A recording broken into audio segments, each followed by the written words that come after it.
Welcome to the Elevate Your Leadership podcast series with U.S. Navy Special Operations veteran, CEO, and hockey fanatic Bob Pizzini. Bob discusses leadership, success, failure, defining moments, and hard lessons learned with guests who are intentional in their approach to leadership. Leadership is a perishable skill. Use it or lose it.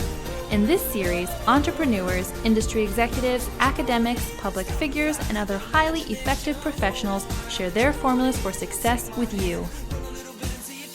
Welcome, everybody, to this episode of the Elevate Your Leadership podcast with me, your host, Bob Pizzini. I'm certain by now that you've watched some or all of my previous, 60 episodes. I'm somewhere right around 60. I don't do one a week or one every 2 weeks. I do one when the guest is right. And for me, that seems to be like once a month, once every month and a half, something like that. But what I mean by the right guest is somebody who has brought value to me at some point in my past. And these are people who are going to bring value to you simply by you listening to the discussion. Today's guest, no exception, John Reid. I'm going to read John's bio real quick, and then we're going to get right into the discussion. By the way, you will notice John has a voice for radio, and you're about to find out why.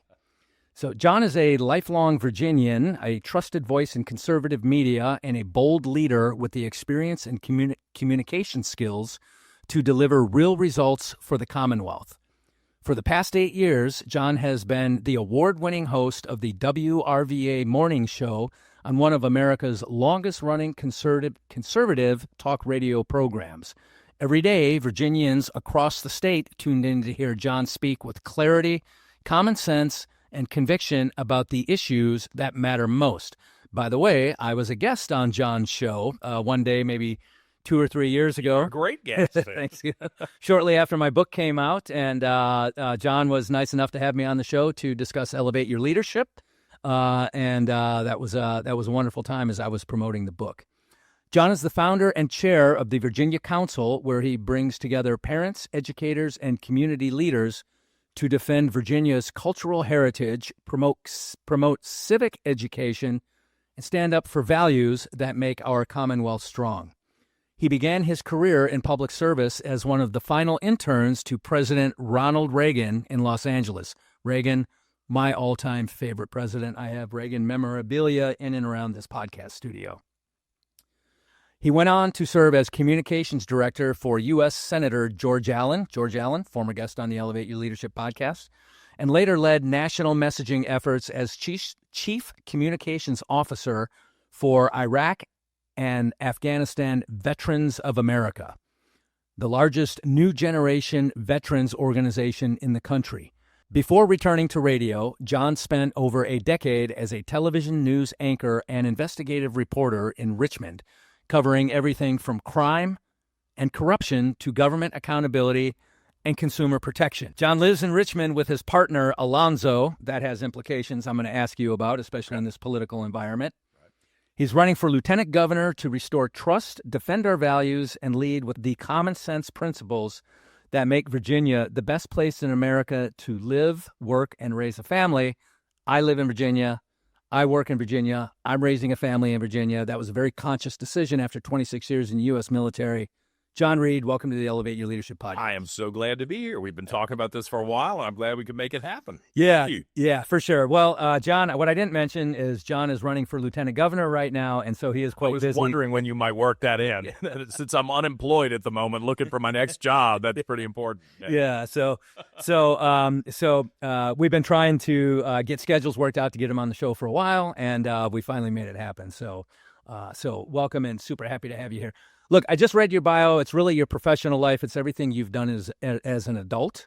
And the way I like to format my discussion is get to know what your life was like as a child, because who we are as adults really happened. So you did not tell me that was a part of this conversation. All these interviews I've done running for lieutenant governor, no one's asked me really anything about pre-college. Yeah, well, you got to get to know the candidate, and to get to know the candidate, you got to get to know the person, and to get to know the person, you got to know about your upbringing. Sure. So you grew up in Richmond. Just tell us a little bit about where you grew up and what that was like. Yeah, I grew up in western Henrico County, which at the time was suburban, but kind of rural. Where I live now used to be all farms, and now there's a huge mall called Short Pump Town Center. Oh, yeah. It's just very, very busy in the suburbs of Richmond. I also grew up in Richmond, Virginia, when we were the, no kidding, murder capital of the United States. Wow. So this is in the 80s. I was born in, I'm 54, so I was born in 71.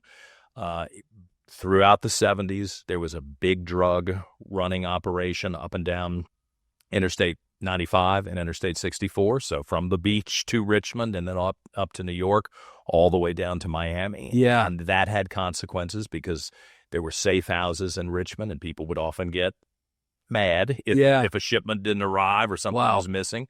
And there were territorial shootouts. And at one point, I mean, there were 2 or 3 years where we, by size, beat New York and Chicago and, all the other places that, unfortunately, you traditionally think of murders.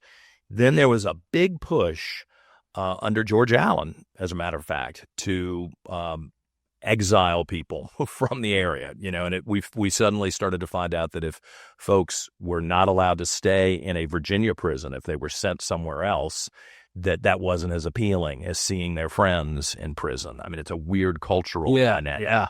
And then George Allen got rid of parole, which also meant that we weren't returning the same people to the streets. And we've had a miraculous period of time where there was relatively low crime.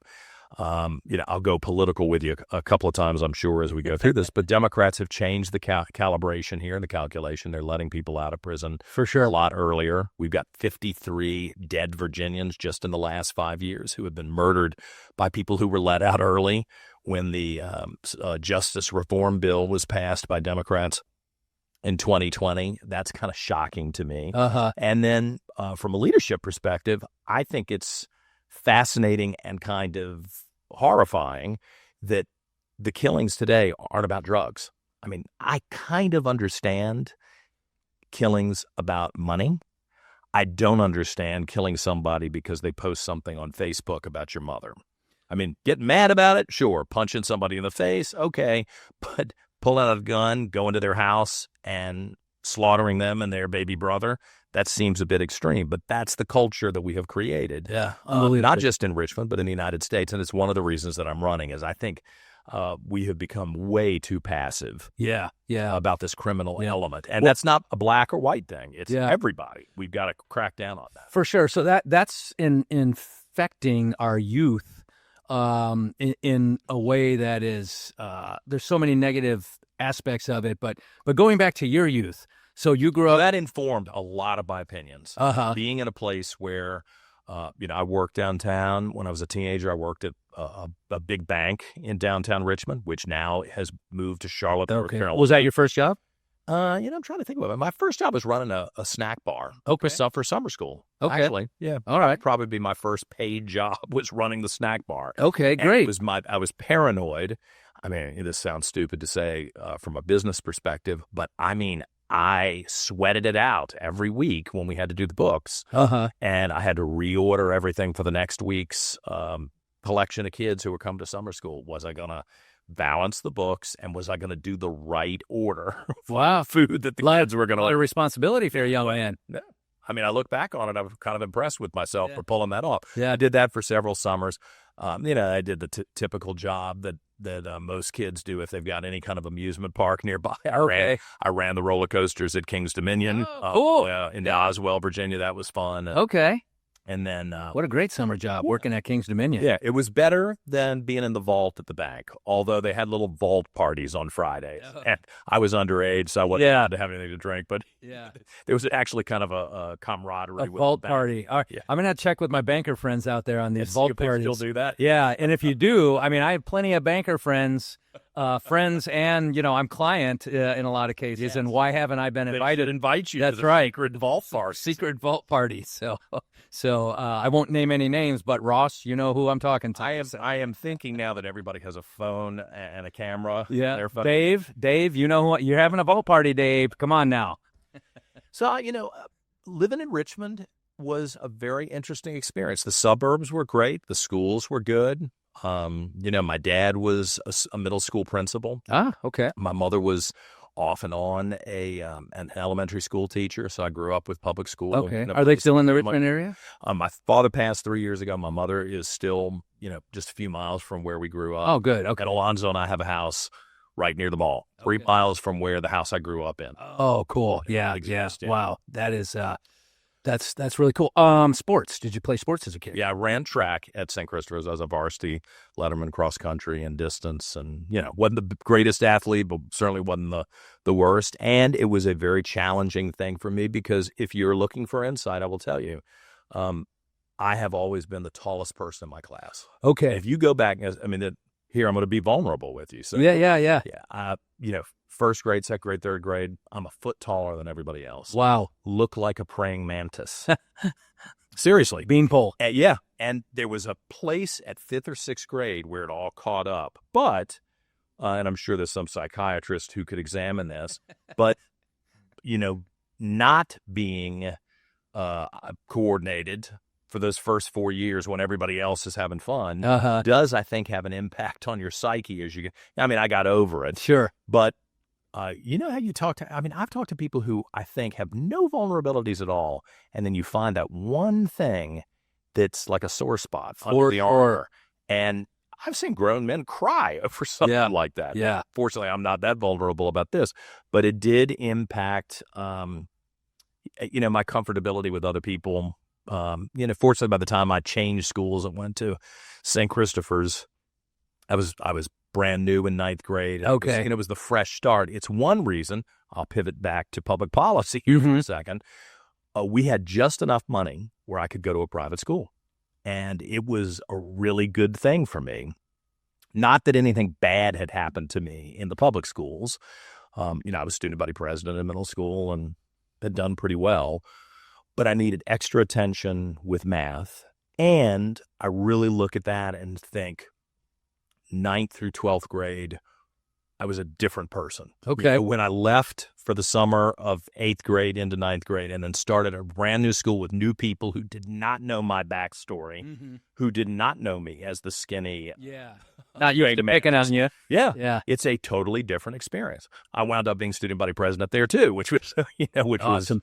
was a positive. And then I was involved in missionary work there and got active in my church and a lot of great things that went through that 4-year process. And then my father was running for office. Oh, what office? He's House of Delegates. Okay. So the lower house is Senate and House in Virginia. And he actually, what are the chances of this? He wound up running against the father of one of my classmates. Wow. In a school with 69 people in the graduating class. What are the chances of that? And that was one of those moments of like, I got to get out of here and go to another school for college. Okay. Well, that's, small town. It's kind of a small town upbringing for sure, especially in a high school that small.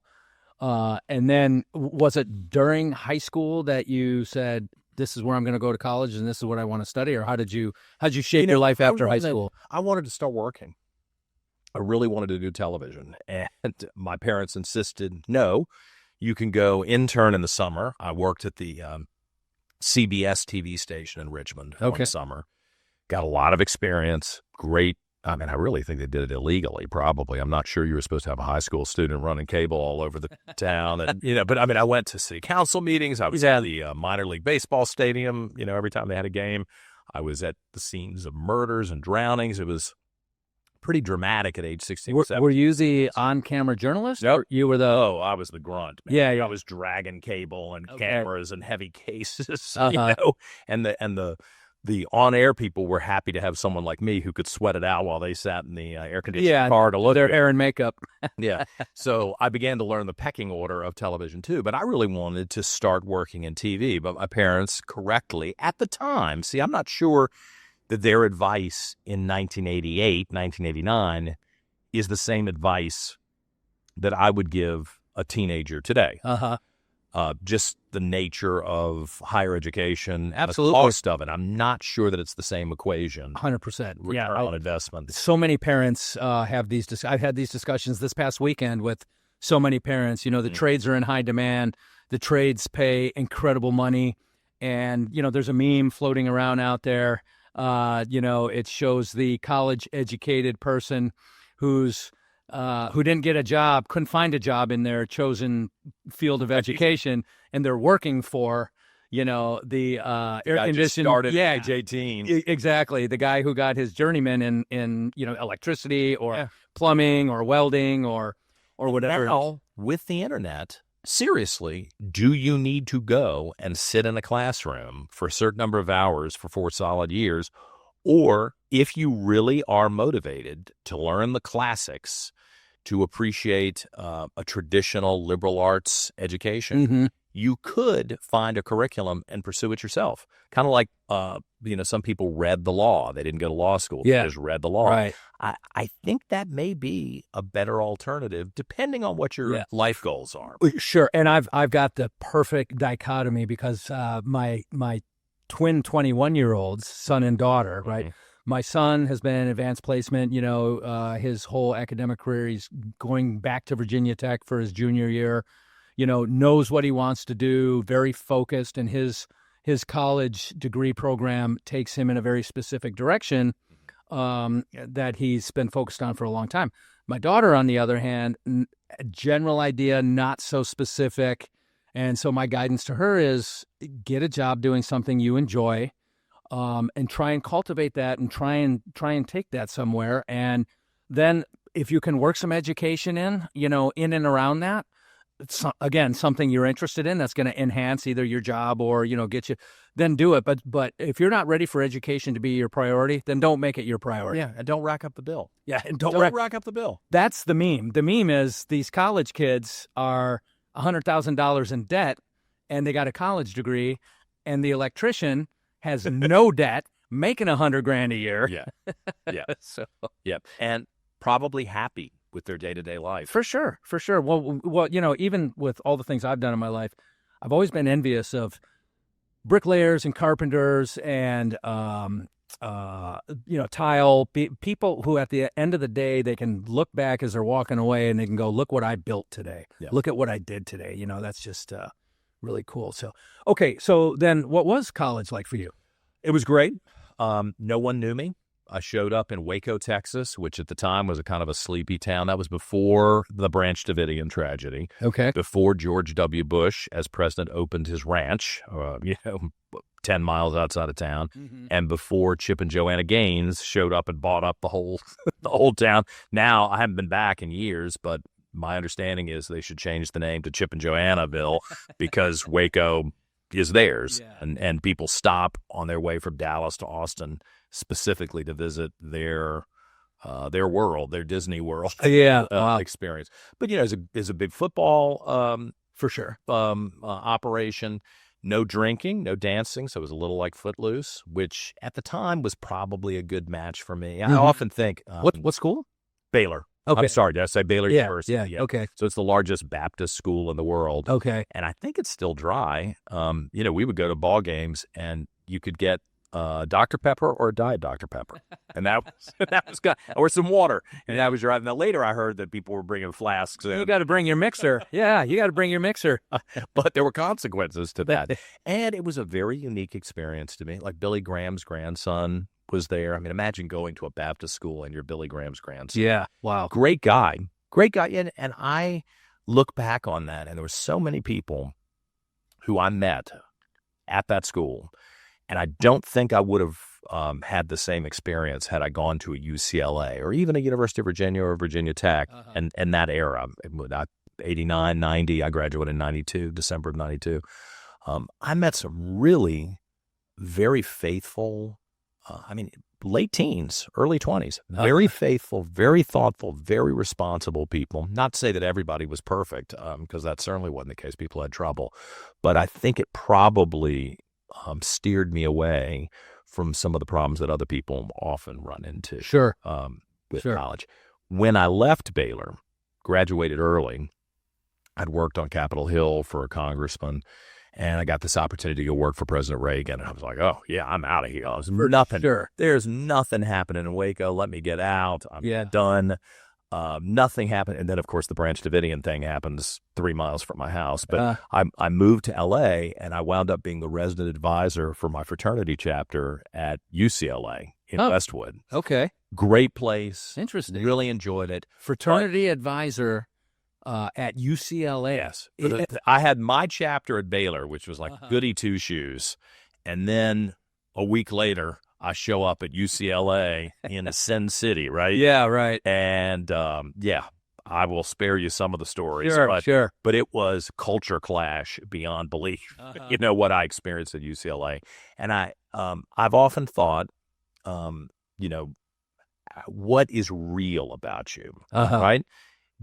Your personality and who you are today as a man is in large part because of the experiences you had, I assume, in the military and your experiences growing up. So I have often laid in bed at night and thought, had I started at UCLA and had I been exposed to very liberal, some might even say leftist ideology on that campus, had I been influenced by that curriculum and that collection of professors, would I have a different perspective?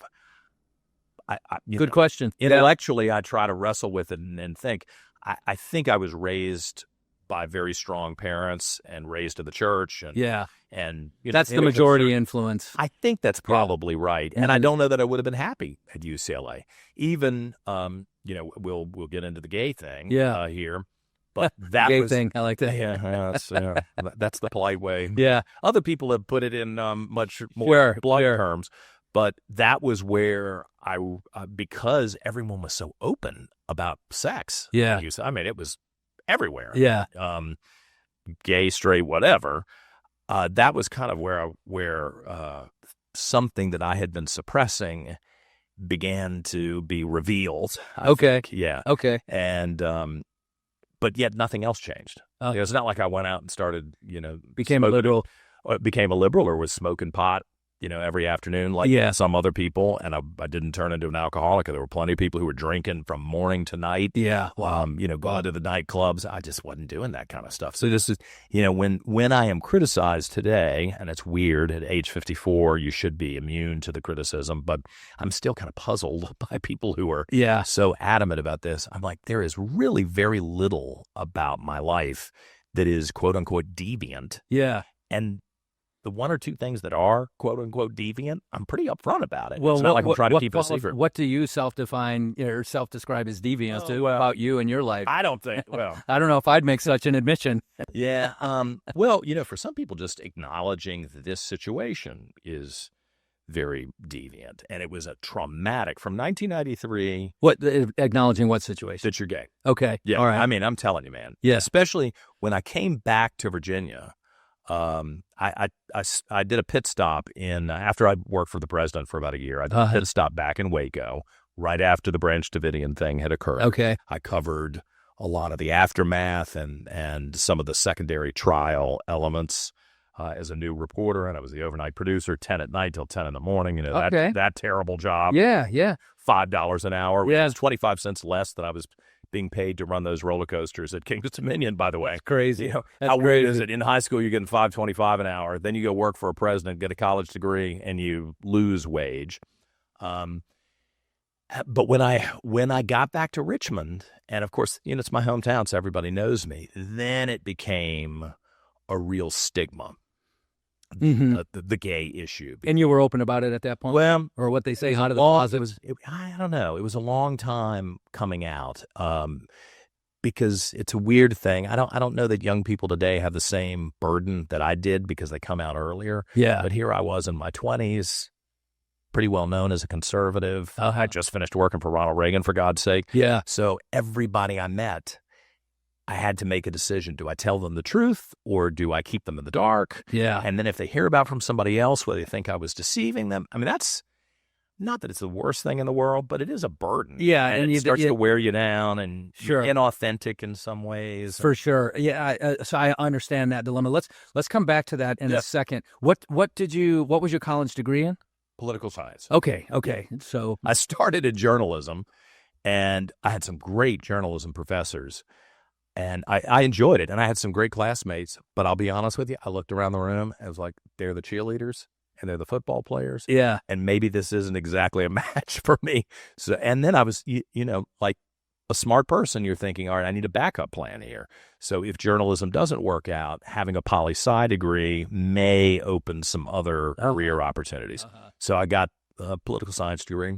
Did some international studies work. Yeah, awesome. Which I think was really helpful. For sure. That's my graduate degree, is in international relations and national security. I will say this, though. You said political science and journalism thing, and the two, 100%, they have to complement each other. Like how could you be a student of politics without being a student of journalism, right? How could you be a journalist and not have a clue what in the hell you're talking about? Exactly. And that's what I encounter. I mean, not to offend anybody. That's what I encounter a lot of these days. It's out there. It's MSNBC. It's it's all over the place, and it's unfortunate. And then going back to your internship. So internship for Ronald Reagan. Wow, totally impressed. And I shouldn't skip over that. Yeah. And did you interact with President Reagan during that time? Had I gone to the White House, I might have gotten like a goodbye picture with him. But, when a former president, I assume it's still this way for Bush and Obama and the rest of them, Clinton, the staff shrinks dramatically. And of course, they're not making the same decisions, don't have the same responsibilities at all. Lame duck thing. As being president, but it was a very small staff, and it used to shrink every year, even for someone who was super popular like Reagan. So his office was actually on the top floor of 2121 Avenue of the Stars, the Fox Tower, which was actually Nakatomi Tower in the movie Die Hard that they blew up. And so on the, I was so excited to go, worked for the president, and I started on the day Bill Clinton took office, January 20th, 1993. And I don't know. I'm thinking he wasn't there the first day. Mrs. Reagan, I remember, was home watching the inauguration, probably with him. I'm guessing with him. And it's my first couple hours. It's 9 a.m. California time, noon East Coast time. Mm-hmm. So Clinton is being sworn in, and they show me how to work the phones and really basic stuff. Now Clinton is being sworn in. This is after George Bush, obviously. Or is Bush being sworn in? No, it's George H.W. Bush, his one term, right? The first, George Bush the first, has finished. Okay. Clinton, Bill Clinton's being sworn in. Gotcha. Okay. And Reagan's been out of office for 4 years, which was weird because I didn't know what he was doing, but he was still giving speeches. Sure. And I pick up the phone. The phone has been strangely quiet after I've gotten my little 15-minute training, and there's a voice on the other end that asks for the chief of staff. And I said, I might tell the chief of staff who's calling. This is Mrs. Reagan. And I thought, oh, yeah, right. This is Mrs. Reagan. Like she's calling the main line. Yeah. She was. So I proceed to hang up on her twice. Twice. Yeah. And she's hot because... yeah, who wouldn't be if you get hung up on when you call your office? She was hot before I hung up on her. One of the journalists on ABC News, Barbara Walters. Some people remember Barbara Walters. Oh, yeah. She had made some, I guess, snarky comment about how Nancy Reagan never invited Barbara Bush into the residence of the White House before the Bushes moved in. And Mrs. Reagan took exception to that. She wanted it corrected. And so we made sure that if you go back and watch the ABC coverage that day, you will see them interrupt the live coverage of the inaugural parade. And they say, Barbara, Nancy Reagan's on the line. Truly, this happens on air. And that's our office after I have hung up on Nancy Reagan twice. And I guess Nancy Reagan ripped her and said, that's not true. That's not true. I thought we were friends. Da, da, da, da. And so I'm seeing all this behind the scenes thinking this is going to be an amazing couple of months to be here, to see this kind of stuff happen. Yeah. And now that they're past, I don't think it's wrong to share little stories. For sure. That. But that kind of thing happened, not bad stuff, but that kind of personal interaction happened all the time. And within a month, I was kind of the gopher when I got there. I approached my boss, the press secretary, and said, hey, he's got his big birthday event coming up. I think they were going to raise $10 million for the library. Anybody in California was coming and buying a ticket. And I said, I've written this speech for his birthday. And I don't know if you'll like it, And so I gave it to her, and she put it on her desk. And about an hour later, she came back and said, "So you wrote this, huh?" And I said, "Yeah, I wrote it this weekend. It was Super Bowl weekend at UCLA. I locked the door while everybody else was partying." And she said, "Well, we liked the speech, and we're going to send it home to the President and Mrs. Reagan. If they like it, this will be the base for whatever he wants to add to it." And I was like, man, I have just scored the most amazing opportunity because I was assertive, right? Because I didn't sit back and, I didn't cross a line. But I heard they needed something, and I took it upon myself to do the work, not to distract them, but just do the work and bring in, I think, a high-quality product, and they were impressed. And from then on, I was no longer the guy who got the coffee and clipped the newspapers in the morning. I mean, they were bringing me in to do the first draft of a lot of his letters, his op-eds for the New York Times. Incredible. And you're a young kid? You're 22 years old. Wow. It was amazing. It was amazing. I kept calling my parents like, "You're not going to believe what happened next. You're not going to believe what happened to me." At one point, I was going over to their house every afternoon. And, I'm a Southerner. And I think this is an interesting thing, too. I've stressed to people who are now my junior, I'm like, being polite goes a long way. It did in 93. And I think it makes you stand out even more.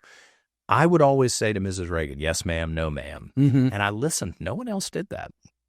I think it was the Southerner in me. Seriously. How could, and it's probably the military in me, but you would have done it. How could you be in the presence of the First Lady of the United States and not say that, and not address her as ma'am? There's no other way to do it. I've been in the presence on Secret Service protection details and things I've done in the past. I've been in the presence of many leaders, and particularly during the Clinton years. That's when I did most of my missions.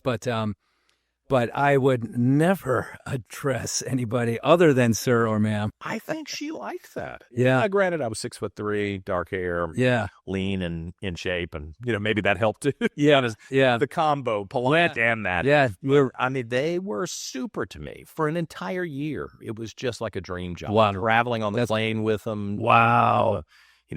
Staffing them at different speeches, and they were delightful. And he, they say don't ever meet your hero. And Ronald Reagan, other than my dad, Ronald Reagan's my political hero. For sure. And I was kind of worried, well, what if I meet him and he's stupid? What everybody says he's got Alzheimer's, he's dumb. That's what the liberals have always said. Yeah. No. They say it about Trump, too. They said it about George W. Yeah, you're right. It's the default slur against a Republican. That's right. Is to say you're stupid. Yeah. And it works until people kind of wise up. And I share that with people now. Like, I saw Ronald Reagan have very thoughtful conversations with people. I mean, the Alzheimer's was getting to him. Yeah. I'll be honest. He may not have remembered who the meeting was with at 9 o'clock in the morning. But if you asked him about something in the 80s, he could talk about the meeting with Gorbachev. Yeah. And, I saw his handwritten diaries firsthand. We were reviewing those with him. I mean, it was really a remarkable. That's incredible. Experience. That's I literally, I'm getting goosebumps, which I don't get very often. But President Reagan's one of my absolute heroes. And one of, I got to say, Trump is doing an incredible job on the global scene, but Reagan on the global scene, and, and domestically, but incredible. Well, they're very different people. For sure. Personality-wise, they're very different. I admire a lot about Trump just telling it like it is, and if you don't like it, to hell with you, especially when we're $37 trillion in debt. I kind of appreciate the candor. Reagan came about at a different time. He's certainly a different personality, and I have my moments, but I'd like to emulate that kind of classy decorum for sure that I think he presented pretty consistently. Yeah. I saw up close. Yeah. Well, so that, I'm glad you said that classy decorum in a politician in particular, it's, taking the high road. And even during that, Mr. Green, I paid for that microphone a moment. That's right. He was still taking the high road in that moment. He was being assertive in asserting the authority that was legitimately his at that moment. Right. So real quick for the listeners, you mentioned raising money for the Ronald Reagan Library. Yeah. So it's in Simi Valley, California. Reagan used to say it can be done. I went to that library many, many years ago. Actually, there's a picture of me in Air Force One up there. There it is. Yep. But we got to put it in, but it can be done. And this sits on my desk just as it did on Reagan's desk in the Oval Office. It's one of the best things that came from Reagan world is that attitude. Mm-hmm. Don't tell me why it can't be done. Don't tell me why this dream is not possible. It can be done. Yeah. You just got to figure it out. Yeah. You just got to pull together and figure it out. In fact, I'll tell you a story that I've shared in my stump speech. I've just kind of incorporated in a stump speech. I told it once, and I just kind of randomly walked into it, but it moved this audience of about 200 people, and it was a mixed audience, not just seniors who remembered Reagan, but people in their 20s and 30s who I might as well be talking about Abraham Lincoln. Yeah, right. No, that's true. They don't know. Yeah. I went over to their house late in the evening. It was probably an hour later than normal, and rang the doorbell and had this big box of stuff, books and papers for them to review for the next day. And I did that every afternoon, but usually the housekeeper opened the door, and I just kind of left the stuff in the house. In this case, Ronald Reagan opened the door. Wow. And I was like, wow, this is amazing. In my head, I'm thinking, I can't, the president, I'm at the president's house with Ronald Reagan. And on the wall is a Norman Rockwell painting of Ronald Reagan. So that's kind of, here he is. There's his painting by Norman Rockwell. I'm in his house. I'm sure I'm going to wake up in any second. Exactly. And he said, oh, John, Mrs. Reagan's not ready yet. I'll keep you company in the living room. So just bring your stuff. So we walked into the living room, and we sat on the sofa in the living room, and I'm thinking, I got to figure something smart to say. Yeah. Right? There just can't be this awkward silence with the president. For sure. And I look at the big TV. It was like one of those big box TVs that your grandparents probably dragged all over the place in their living room. And on the TV were race riots, 1993, L.A. Oh, yeah, for sure. Yep. And the smartest thing I could think of to say was, wow, that's terrible. Not exactly groundbreaking, but that was something. Yeah. And you know how older people, especially when they're suffering with dementia or some sort of cognitive issue, they'll tell you if you catch them in the right thing, they can go right into what they really believe. And you will think that they are 20 or 30 years younger than what you just experienced trying to talk about something that was today's news. Okay. And the man, it's crazy. He looked at me and he said, don't worry about that. That's always going to be there. There will always be people who want to destroy. There'll always be people who want to hate their neighbor. There'll be people who hate the government, want to tear things up. The trick in life is to find people who want to build, people who want to unite, people who will find common ground and try to build a better society. That's the challenge for everybody going forward, because I dealt with that when I was governor. I dealt with it when I was president. And that's your challenge, too, whether you go into politics or not. Don't worry about that, because, I guess he's looking at me, and that comment made him think that I was really, and I was. I didn't see that kind of thing in Richmond, Virginia, and here I am in L.A. Wow. And that's happening outside on the street. And do you know how many times, I was 22 years old, how many times over the years I have seen that behavior play itself out again? For sure. We've seen it right here in Virginia Beach. We've seen it in Richmond. Absolutely. And I thought and in L.A. just a couple of weeks ago. Mm-hmm. And I thought, Reagan was telling me something that was true. Find people, don't obsess about the bad guys. Put them aside if you can, and find those people, whether it's in your business or your personal life, your political life, in your family. Marry someone, be in a relationship with someone who agrees we want to build something together. We are in basic agreement about the values that we share, and we're going to build a life together, a home together, a family together, a country, a state, a business. And it's some of the best advice I ever got right there in that living room. And I feel like it's important for me to share that, because it was just such a interesting and kind of miraculous moment before he left public life, and before he probably wouldn't have been able to share a story like that. And I think it's so relevant today, and probably will be relevant forever. Totally. What an incredible story. Advice directly to a young 22-year-old from President Reagan that you remember probably word for word the way you just described it today. And I certainly would too. But you literally are walking around with a piece of gold, a gold doubloon in your pocket. from that moment. So I think that's incredible. We're gonna finish off with your time with Ronald Reagan in just a second. Before we do that, we're going to take a quick break for capitalism, and we'll be right back. I want to take a minute to tell you about my book titled Elevate Your Leadership: How to Develop, Maintain, and Advance Lifelong Leadership. This book is based on my 26 years in U.S. Navy Special Operations and now 13 years in the private sector. Leadership is a perishable skill and a personal brand. In Part 1, I guide you through building and applying your personal brand of leadership. Leadership also requires physical energy and mental clarity. In Part 2, I go over the 6 key components of health and wellness and how you can apply these components every single day to become a great leader. This book is also breathable. What does that mean? It's 170 pages, 12-point font, with charts and graphs and pictures to break up the monotony of reading page after page. Finally, this book is available on Amazon.com, BarnesandNoble.com, and of course, RobertPizzini.com. Folks, I want to take a minute and talk about Breeden Construction. Breeden Construction built iFly Virginia Beach 10 years ago, and our building is solid. Why? Building a standard. Our standard is excellence. Visionary thinking, innovative design, dynamic solutions, and transformative growth. While others may see lofty ideals, we see the very foundation needed to construct a better future. This isn't just a promise we make to you, it's the standard we uphold. This is Breeden Construction. Learn more at breedenconstruction.com. Headquartered in Virginia with offices throughout Virginia and North Carolina, you can contact Breeden Construction directly at area code 804-364-4600. Breeden Construction, a national general contractor.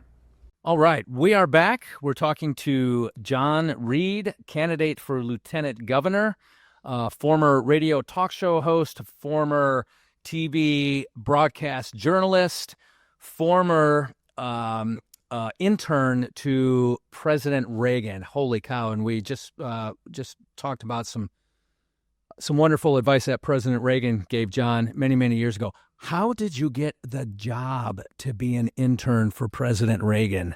Craziest story. I'm working as an intern for a long summer of 92, the last summer that George H.W. Bush was in the White House, for my congressman from Richmond. So I had a tiny little apartment in D.C., and, I was 21 years old and going to parties in Georgetown, and I wound up, no kidding, on the rooftop of the one house that was not rehabilitated in Georgetown. Okay. A dumpy house, right? A party house in Georgetown. Okay, all right. And we're up on the rooftop, and everybody's got drinks, and I mean, it was like this quintessential college experience being there. And I wound up talking to some guys and girls from L.A., and, you said, what do you want to do? Why are you here? I mean, this is, when you're 21 years old, that's what you're thinking. What do you want to do? What's your dream, right? You don't put it that way, but what's your dream? And I said, I really want to be in television, and I want to be in films, and, I'd say I want to direct, but I'm interested in television, radio, and films. Oh, you should come to L.A. And you know what? I just finished working for Ronald Reagan. You could get an internship. And boom, the light went off in my head. What is Ronald Reagan doing? Because he'd been out of office for almost 4 years at that point. And everybody thought, now I share this with people too, that summer, everyone thought George H.W. Bush would be reelected. We had just won the Gulf War. He was popular. Who was this, hayseed from Arkansas? Nobody would vote for this. Yeah, this Bill Clinton guy. He's country bumpkin. Yeah. Oh, yeah. All thought he was done. No way. I even met Bill Clinton, and I was with this really good-looking blonde girl. He didn't even look at me. He shook my hand and was looking at her the whole time. I should have known. I mean, very personable to her, not to me. Yeah. And we just didn't think there was any chance that he would be elected. Boy. Ross Perot. There you go. I mean, I'm convinced he was a spoiler that year. Yeah, for sure. And so then we get Bill Clinton, and all of my friends who, the reason I tell this story is when you're working in D.C. for the summer, everybody wants to go to the White House lawn for the 4th of July. Uh-huh. To get that ticket and sit on the White House lawn, even though there are 10,000 people, packed onto the lawn. Yeah. There's some prestige about, it's at the White House. Like the golden ticket in the Wonka bar. Yes. Except there are a heck of a lot of them, and you're waiting in line a long time. So I had gotten one ticket. I was looking for people to go with. They're like, oh, John, they'll be, Clinton's not going to win. Bush will be there. We'll go next year. And I said, well, I'm going. Uh-huh. I don't know what my life is going to be like, but I've got this ticket to the White House. I'm going. I went by myself to the South Lawn. I saw the fireworks. I just kind of hung out on the South Lawn by myself, took some pictures with a disposable camera, and then hightailed it out. And I've never forgotten taking those opportunities when they present themselves and not letting them pass is important. Huge. Because what you think may be there tomorrow, whether it's somebody you want to date, yeah, or a job opportunity, or a life experience. I'm not saying call out sick when you're not sick and skip work, but there is a judgment call to be made. If this is a dramatic opportunity for you, take it and see what happens. Because if I had passed that up, it would have been 12 years or more before I ever got to, step foot in the White House again. So, these guys said you should go to L.A. There was no email at the time. I had to call directory service in L.A. and get the number for the Reagan office, and I called, and I got the secretary and got the address, and I sent a FedEx package with my resume out there. Nice. And then I was on a plane for my first visit to California, interviewed for the job. Next thing you know, they said, if you want to start in January, come. Wow. And so I moved out there, and it was just an extraordinary year. I met Margaret Thatcher at the ranch. No kidding. With Nancy Reagan and President Reagan. Wow. I went back to the ranch with Brian Mulroney, the Prime Minister of Canada. Yeah. And it, now I don't think they brought me because they thought I was so special. I was driving a Jeep, 4-wheel drive. Wow. And you were driving Reagan's Jeep. My Jeep. Okay. And they needed an extra vehicle. And I said, you can borrow my Jeep if I get to go. And they're like, yeah, perfect. So, fair enough. Absolutely. So the second life lesson is get a 4-wheel drive vehicle because, you never know when you'll be needed by somebody important. Yeah, get the vehicle that's going to help your boss there. So, okay, so once again, 2121, what was the address? Avenue of the Stars. 2121 Avenue of the Stars. Is connected to Fox Studio? It was the Nakatomi Tower in the movie. Yeah. Fox Plaza was the location, and when we had special guests, we would go down to the Fox Canteen, and it was, I don't want to say it was just like right out of the Hollywood movies, but you'd go in, you never know. Yeah. You would never know if there was a Republican governor at the time. Pete Wilson was governor of California. Arnold Schwarzenegger was still shooting movies. Uh-huh. So you just never knew who you would see walking across the back lot. That's cool. At the studio. Yeah. So to me, it was like an East Coast person arriving in Hollywood. Yeah. And having that amazing experience. Mark Harmon was somebody I saw a lot, the quarterback at UCLA, who had become an actor. Uh-huh. He and his wife were off. Maybe they lived near UCLA, but I'd see them all the time. And then Mary Hart, who was the host of Entertainment Tonight. Yeah. She had $1 million insurance policy on her legs. Yeah. Really good-looking woman. I'd see her often, too. I've got that same policy, by the way. So. Doogie Howser would show up at this bar called Stratton's Bar. I don't know if he was underage or not, but there was this UCLA hangout, and I'd look across the bar, and damn, there's Doogie Howser. Wow. Wow. Neil Patrick Harris. Yes. So I think back on that time. It was crazy, for someone like me who hadn't grown up around that to be for sure in that world. It was for amazing. Sure. How do you go from that and then come back to Richmond, come kind of back to your roots, or was there stuff in between? No, I left. I spent almost a year in Waco. That was hard to go back to Waco, but it was clear that the president was just not going to do the same things, need the same support, and I honestly needed to start making money. Yeah, and I needed. You can get attached to someone or something, and my life, I mean, look, you talk to somebody who met me 20 years ago, I was still telling Ronald Reagan stories. So I think they're interesting, and I'm very proud that my life intersected with his. But I knew I had to go out and do my own thing, and try to make my own way in life. So going back to Waco, especially after the Branch Davidian. It was a great opportunity as a journalist to do that work.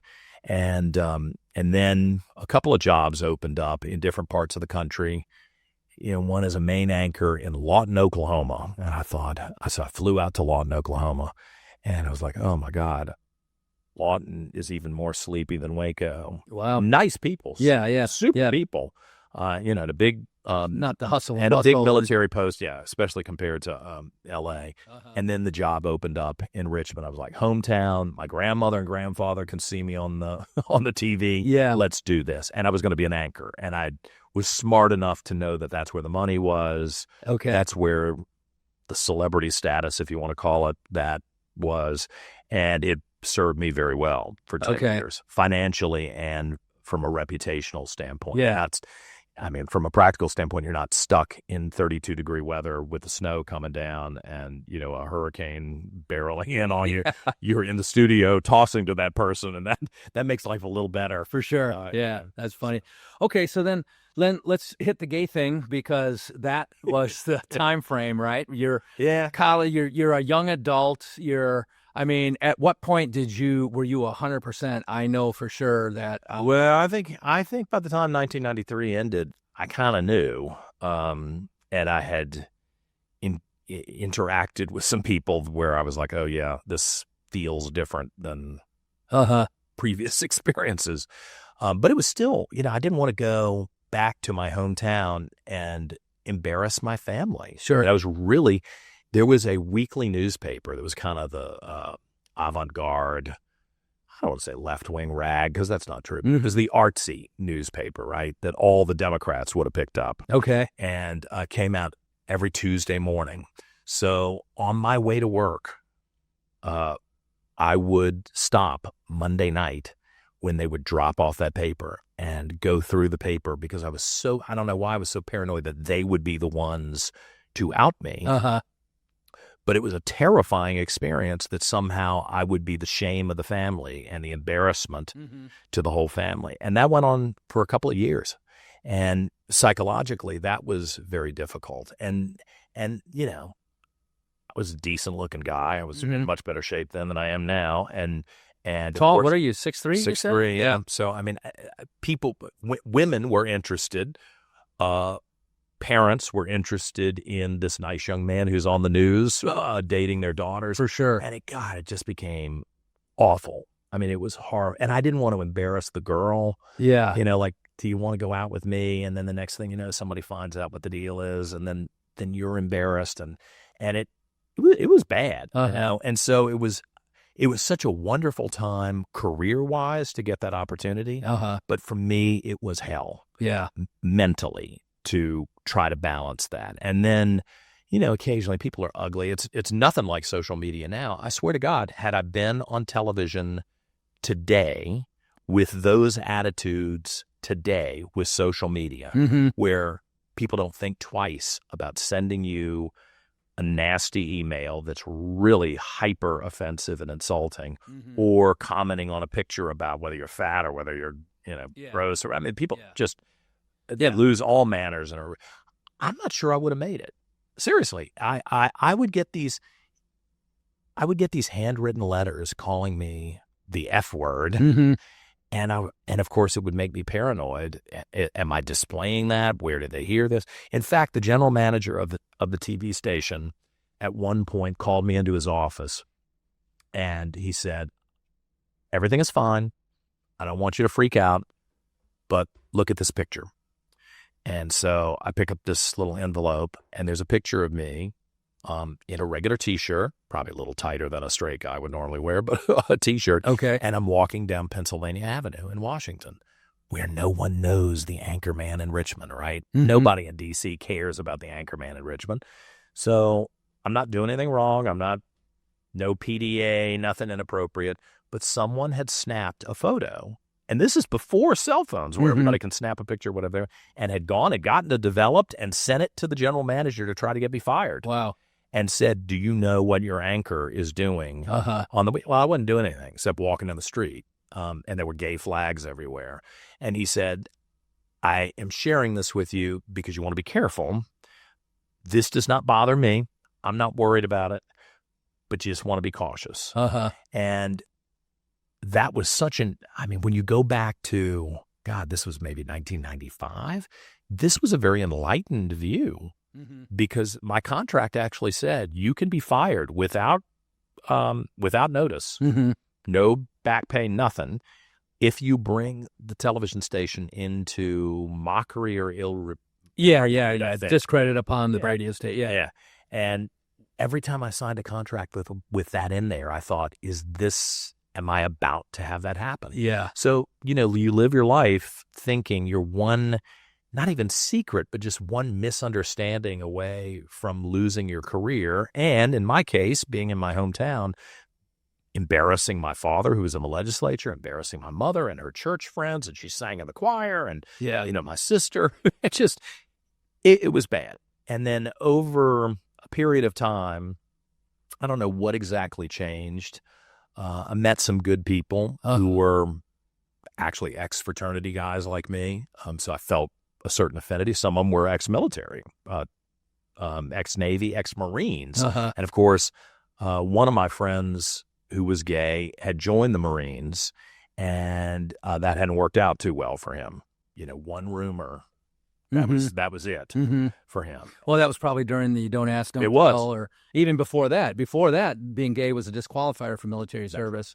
Then they said under Clinton, Don't Ask, Don't Tell. Which also accelerated the departure, oddly enough, ironically. Yeah. But I met some good people who kind of shared my values. I met some people who didn't share my values too, but it was that gave me a certain level of comfort to begin sharing the story with people.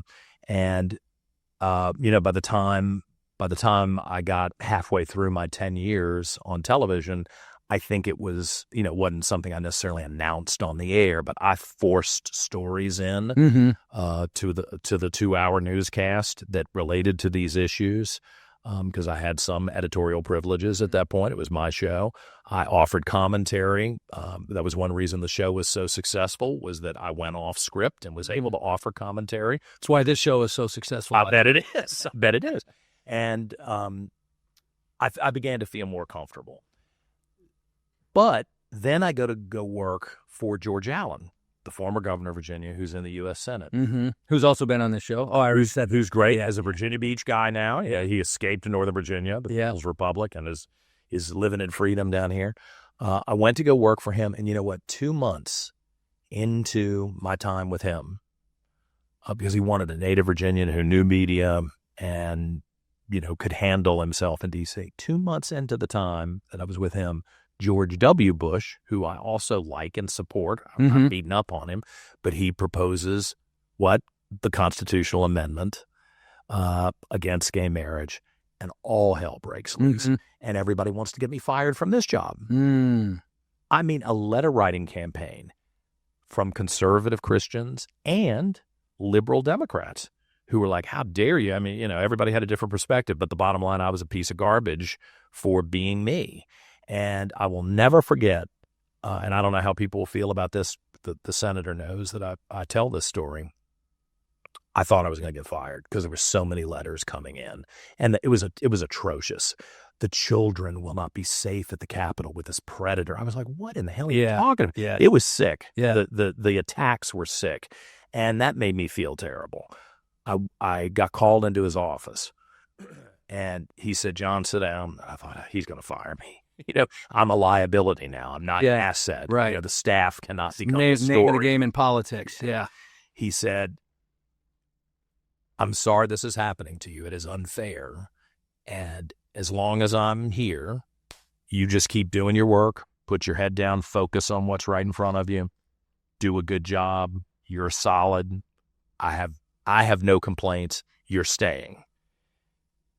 So just don't let it mess you up. As long as you stay focused, we're good. That was a leadership. That's leadership. Absolutely. Because the guy could have said, holy cow, I've got this homo on my staff. I got to get rid of him. This is not worth it for me. I mean, I got to win re-election. And this is big liability. Yeah. You got to go. Yeah. And it goes against the president's position and everything. And he stuck with me. Yeah. And I will forever be thankful for it. Yeah. And then I rode out the rest of the time with him, and we had a we had some amazing successes, and then we had some unpleasant situations at the end. But to me, he showed his character as a man and as a leader and as a loyal person, and I tried to return that. And, when I announced that I was running, when I was thinking of running for lieutenant governor, I called him and I said, "Hey, can I come visit you and Mrs. Allen down at the beach?" And he said, "Oh, well, you want to just talk on the phone?" I said, "Well, I'm not proposing marriage, but it's kind of like that. May I come and spend an hour with you?" They spent 4 hours in the living room talking through every possibility, every angle. They're a team, by the way. They're a great team. She's a marketing, professional, and they're a team through and through. So let's get to the politics of the situation of gender identity, I guess, is kind of a more generic way to put it than, See, now it's metamorphosized into that. Yeah. It puts me, God, I thought maybe we were over all of this, but now we're having a brand new tangent that is the leading edge culture war issue. And I'm not on board with it. Yeah. So now I'm a villain again with certain people. For sure. Well, they can look at you as a villain, but I put value in people's experiences, in people's first-hand perspective, first-person perspective.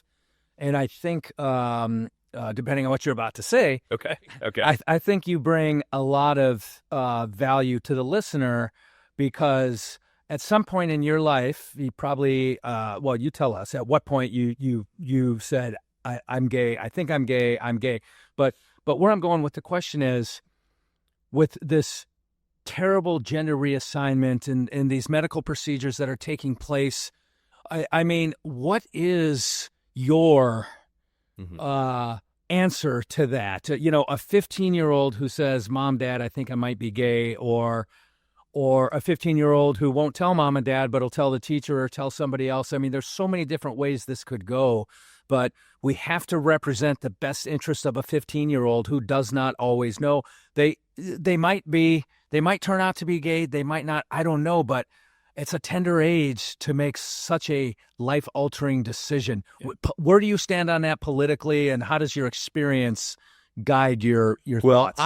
I don't think I have ever had any confusion about whether I was a guy or not. I don't think. It wasn't even a possibility. In fact, I probably resisted the possibility that I could be gay because, and this is stereotypical, and some people will be offended, but in my head, in the 80s, in the 70s and 80s, when maybe this dawned on me, if you weren't a hairstylist or you weren't, and I like Liberace now, but at the time I was like, anything that appeared to be gay, I ran the other way from it. So if, to me, if you weren't a ballerina or you weren't, again, don't get mad at me because these are stereotypes. Yeah. If you weren't a ballerina or and if you're hurt by it, too bad. Stop. So I that's what I thought being gay was. Mm-hmm. But, in your teenage years, you're kind of vulnerable to a lot of people who might lead you astray. It's another reason I'm glad I was raised in the church. Mm-hmm. I think, I know I saw a lot of people who were not raised in the church who were drawn into behaviors that did a lot of damage to them.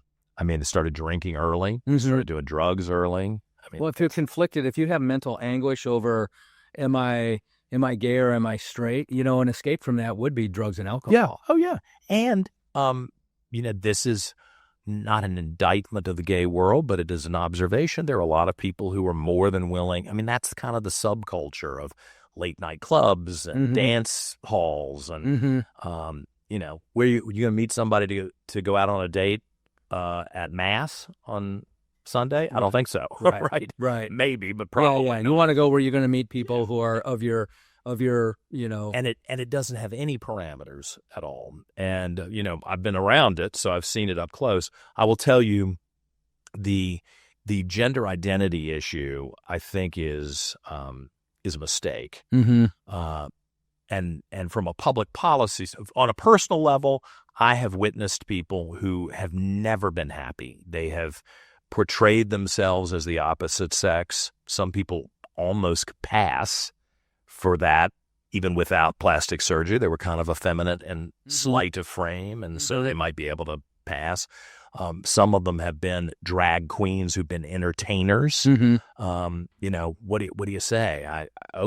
I'm not going to hate on you because you're an entertainer, but I have actually known people who've killed themselves because it just never aligned right. And I've asked, to be honest with you, as somebody who's going into the political world, was that angst because we treated them badly, or was it because of the mental anguish of their feelings never really matching up? Was it a mental issue that no matter what I did or what someone else did around them, it just was not going to match up? And my conclusion, not being a psychiatrist, but having been around this on and off for 30 years, is that there are some things that if people treat you badly, you have mental anguish.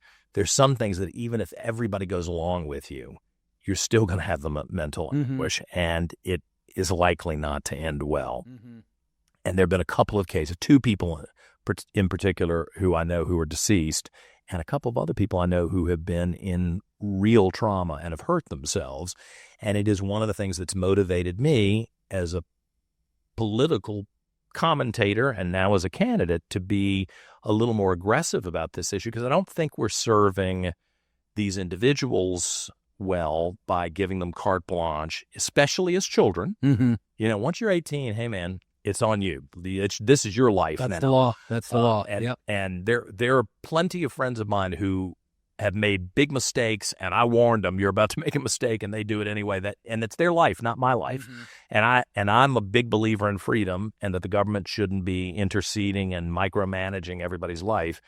You just got to own the consequences. But we used to all agree, whether you were the Baptist minister or whether you were the stripper, we protect the innocence of children if we possibly can. And we don't let a teenager or a child make a decision that it's reasonable to think that in a couple of years with a little more maturity, they might regret. Right? I think we wouldn't even be having this debate 30 years ago, even 20 years ago. For sure. And I think we should return to that kind of very careful mindset. I like to be a nice guy. I never want to hurt somebody's feelings. I'm not trying to do the other thing or demean people. I do feel like I have an obligation to the voters to be honest about what I have observed in life and what my judgment, which I hope if people listen to me that they'll find it to be reasoned and thoughtful, what my judgment would be about what public policy should be. And I am not prepared to validate something that's factually not true. You know, my feelings being a gay guy are one thing, but I'm not telling you that I am something that I mean, if I walked in here with a crown on and said, I'm the King of England, you might indulge me because you find it amusing, but eventually you would say, you know you're not the King of England, right? And no one in society would think that it was okay to validate something that's factually not true. And even with this issue, I think there's an uncomfortable corresponding alignment with that, with gender identity and with other places where we would clearly call someone out for being delusional. And I'm certain, even if you want to debate me about that, I am certain that the rest of society shouldn't be turned into chaos and turmoil to accommodate someone else's feelings.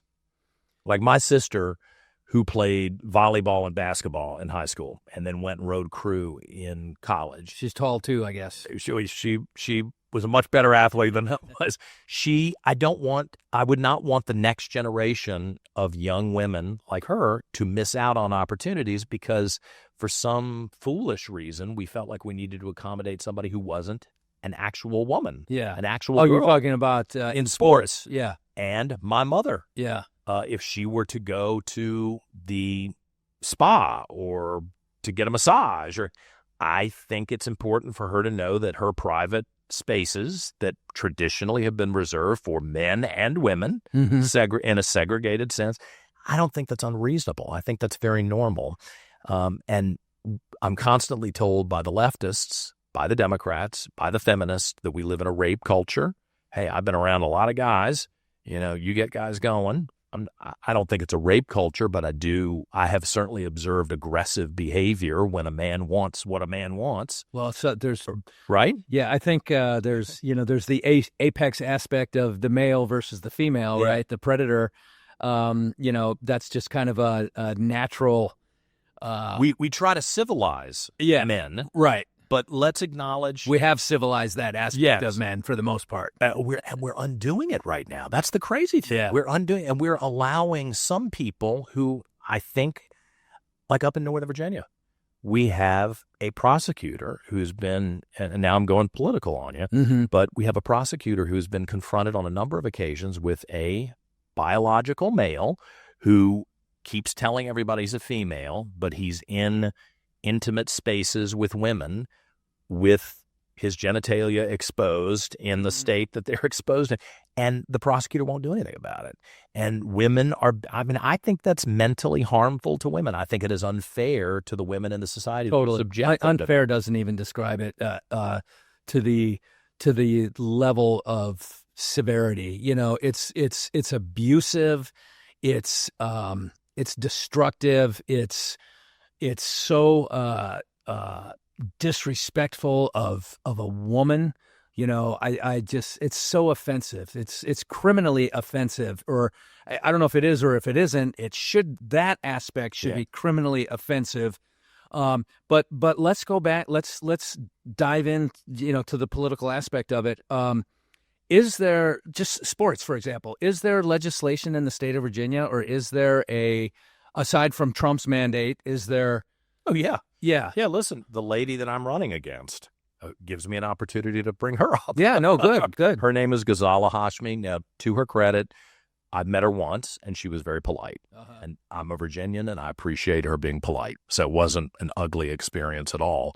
But she is one of the people who has validated this boys and girls sports. I know that's not where most Virginians are, and I think she's misguided on it minimally. And I do question the ulterior motive, like, how could you possibly? And she's Muslim too, so I just don't know how that jives with her religion. That doesn't jive with her religion at all. It's not my place to question it. Well, I'm a student. I'm a student of religions. Islam, that's outside the norm. Way outside the norm. Student of Islam. No, I shouldn't call myself a student of Islam, but I've studied all the major religions, and that is outside the norm. Virginians aren't for this. Yeah. So and the private spaces thing, and then the renaming. You're no longer a mom; you're a birthing person. I just find this all to be destructive to the culture. Totally. And Western tradition, and that's when I want to be careful. Not just Western, other countries look at us and they laugh. They go, "What are you guys doing over there?" This is absurd. So pronouns, right? Do you know Hung Kao? Have you met him? Oh yeah, yeah. So Hung's a former teammate of mine. We've hung out. He's been on this podcast a couple times too, and I actually I was one of his instructors at Navy dive school. So I put that young ensign through hell back in the day. And he's still talking to him. Oh yeah. And the joke is, and it's not really a joke, it's kind of true. I was like, all right, Ensign Kao, you get down there, start doing push-ups until I get tired. So, but he's great. But Hug's a great guy. But where I'm going with this is, he said it best. He was being interviewed on Fox News one day, and this whole pronoun thing, he said, look, I speak 3 languages, and there's a masculine and a feminine component in the 3 languages I speak, and most of the languages in the rest of the world. Yeah. And I'm paraphrasing, but so for America to go forward with this, with any degree of seriousness, is just ridiculous. Yeah.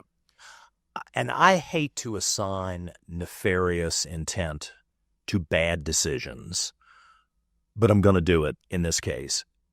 If you believe that there is a movement that is overt or subversive within the Democrat Party to collapse some of the fundamental pillars of American society to make us susceptible to a socialist mindset, and I do believe that's the case.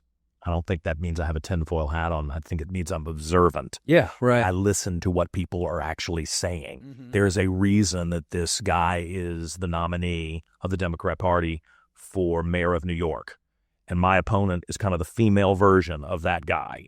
Okay. Okay. I mean, I do think that's true. Yeah. And I don't think it's just a difference of opinion. I think there's actually a desire to say, this society stinks. Let's do some things that will soften them up. And in the course of 20 or 30 years, we can metamorphosize this society into something different that we approve of. Well, I'm sorry, I'm going to stand in the way of that. And it is one reason why I think I was very effective on the radio. I think I'm relatively articulate. I try to be thoughtful before I just run my mouth about stuff. But I also found that doing the radio show wasn't enough, because when I saw what was happening in 2020 with the violence and the horrible behavior that came out of COVID, I do not think it was a good moment for America. I don't think it revealed good instincts on the part of many of our leaders. I think it revealed cowardice on part of a lot of our leaders. Same thing in 2021 when the government decided who survived and who didn't financially. You know, the ABC store stays open because they need the tax money in Virginia, but we're going to close down the local stores. This business right here being one of them. Yeah. So March 21st, 2020. So now keep in mind and I write about this in the book, and I'm not going to tell the whole story here, but Elevate Your Leadership, available on Amazon. But no, this is a very compelling story, because before the Payroll Protection Program, the CARES Act, none of that existed. But what existed is the governor's order to close your business indefinitely, right? So we talk about a bunch of ships in a foggy harbor, and we're all taking on water fast, right? Like, you still got a mortgage to pay, I assume. I got a note to pay. I have 40 employees who rely on me for their livelihood, right? And if you're any kind of responsible leader, that's what you take more serious than anything else. Is how am I going to take care of these 40 people that rely on me? Right. And but I knew I wasn't the only ship in that harbor, you know, and I knew I did have great teammates, and we were going to get through this together. And I also knew that not only was I not only the only ship in that harbor, there were many harbors with many ships across this country experiencing the same problem, and something would happen. Now, before CARES Act, I told my team, stay on board. You know, they're given that double, triple unemployment. And if everybody goes away and I got to rehire and retrain, I got a big problem on my hands. I told everybody I got 2 weeks of payroll. I called my banker and I said, Ross, I'm not making my mortgage payment April 1st. Yeah. I'm using it to pay these people to stay on my team, stay at home for 2 weeks. That's noble. That's good. Yeah. That's all I got. Yeah. That's all I got. And then we'll see what happens then. So in that time frame, some of my military contracted training, they called up and they said, you're key and essential. We need you to be available to allow us to come and train. Oh, wow. Okay. And God for that. And I've got a staff that can accommodate that. Yes. So thank God for that. That was really the first thing that saved this organization. And then CARES Act came out after that. Mm-hmm. Now, you know, CARES Act, when it came out, it's like, okay, good. Now all these ships in the harbor are not taking on water, and we're all kind of, you know. But it was fake. Everybody realizes it was fake. Yeah. Like, we're $37 trillion in debt today, and a lot of that is the money we spent then to kind of keep everything afloat. Yeah. I'm glad we didn't let everybody crash and burn. Beyond CARES, it was the Build Back Better. And Here's the leadership lesson from then. I think there were a bunch of them. If you were not destroyed during that 2-year period, 2020 and 2021. And I have to check myself because I'm a passionate guy. You can't let hatred be the driving force behind your analysis, your judgment, and your decision making. You'll go broke. You'll go broke, and you'll make bad decisions. Yeah. And I swear to God, Ralph Northam, who was the governor of Virginia, Democrat, VMI grad, right? I had high hopes for him. I didn't vote for him, but I was hopeful that he would be a successful governor. I think he ran into some problems with his own caucus after the blackface thing. He used to come on my program every month for Ask the Governor until that happened. I sent a letter to him and said, hey, come back on the show. This is important to talk through this. And no one's going to care what the host of a radio show says, but they are going to care about the governor's decision. If you make the wrong decision and 100,000 people are dead, that's a big burden, Republican or Democrat. That's a huge burden to feel as a leader. And I I don't want to overstate my personal familiarity with Ralph Northam, the man or the governor, but I will say my observation about the country was the hatred for Donald Trump was so intense that I really, truly believe that there were decisions made to shut down the economy of the United States and to shut down the economy of Virginia that were counter to the data indications that would have led to a different decision had it been another person in the White House. I think there were some very cynical decisions made to say, we can collapse this economy and get rid of this guy. And sure, people are going to suffer and some people might not make it, but the ends justifies the means. Now, that's sick. I don't like that I've reached that conclusion. But again, I've been watching people pretty closely and the way they talk and the actions they take, and I think that's what happened. Yeah. Well, I don't want to. I'm not going to allow that to happen in my head. I have to fight that because you can get. Some really bad things have happened to me in the last couple of months, and you can become so personally toxic that you are poisoned in your decision making, and you gotta fight against that. Yeah. Exactly. Yeah. So I will say to the end that you're talking about the impeachments also, fueled and fed that. And there was a lot of, that people talk about the stolen election from Trump. In my opinion, the media stole it. Twitter stole it. All the stories that were negative, Russia, the Russia hoax, Russiagate, Hunter's laptop, all the media diversion from the truth, all the media acceleration of things that weren't true. So it was stolen. And in my opinion, it was stolen by the media, 100% stolen by the media. That's why you need leaders who will tell you the truth. And it's why, I never claimed to be a perfect person. I'm not sitting here with a halo over my head. I don't want anybody to think that I'm presenting myself as Mr. Goody Two-Shoes, never done anything wrong. But when push comes to shove, I'm going to try to shoot straight with people. And that's why when what happened to me a couple of months ago happened, where there was a really ugly fabrication. Can you just recap that? I remember seeing it in the news, but just recap it for us. I think I'm going to be completely candid with you. Yeah. I think there were a lot of people who didn't want me to be the nominee. Even on the right, people on the right, Republicans. I mean, maybe because you're gay. Well, part of it's gay. Part of it is they know they can't control me. I mean, look, I've been on the radio, taking on everybody. So I understand there's a certain hey, this guy's not necessarily a team player. And is he? So I believe they went out and found. For a variety of reasons, they don't want you. And then the gay thing. Yeah, I underestimated how some people would react to that negatively. People have always been nice to me, and I've discovered that maybe they just wanted to be on my radio show, right? Or they liked my father, so they were polite to me because they liked my dad, and they weren't going to be flat out rude. But now, you're stepping out of radio land and you think you're going to run for office? Oh, hell no, that's a different story. I really do. I mean, it's been a very eye-opening experience. With some of the people who have confronted me directly and said things that kind of shocked me. But anyway, I don't think I was the first choice for a lot of the people in the establishment. Okay, cool. Run your candidate. I'm going to run. I gave everybody a heads up a year in advance, for God's sake. Let's see how it works out. Well, then the guy who I think they picked had a heart problem and open heart surgery. And, he tried to hang on and run a Joe Biden campaign. And I wasn't going to tolerate that. For sure. So I made a stink of it to the point where I do think from a practical standpoint, he probably, no ill will to him. He probably saved his life because this campaigning stuff is you got to be stressor. You got to be healthy to run a campaign. You got to be healthy to be a leader, period. And believe me, I talk about it. I write about it. The health and wellness of you as a leader is critical to your team and your ability to lead. And that's all there is to it.